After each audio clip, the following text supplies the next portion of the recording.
বাংলাদেশ সহ সারা বিশ্বের হিন্দু সম্প্রদায়ের অন্যতম প্রধান ধর্মীয় উৎসব শারদীয় দুর্গাপূজা রোববার থেকে শুরু হচ্ছে।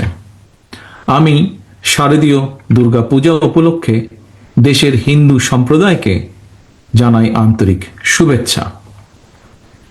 দেশের বিভিন্ন ধর্মাবলম্বী মানুষ, প্রতিটি গোষ্ঠী, গোত্র, সম্প্রদায় ব্যাপক উৎসাহ উদ্দীপনার সঙ্গে যার যার ধর্ম পালন করবে, ধর্মীয় উৎসব পালন করছে, করবে। এটি বাংলাদেশের আবহমান কালের ধর্মীয় সামাজিক মূল্যবোধ ও সংস্কৃতির সৌন্দর্য। একজন বাংলাদেশী হিসাবে এর ভিতর দিয়েই পরিস্ফুটিত হয়ে ওঠে আমাদের বিভিন্ন ধর্ম, গোত্র, সম্প্রদায়ের মধ্যেকার পারস্পরিক বন্ধুত্ব, সম্প্রীতি, সৌহার্দ্য এবং ভ্রাতৃত্ব।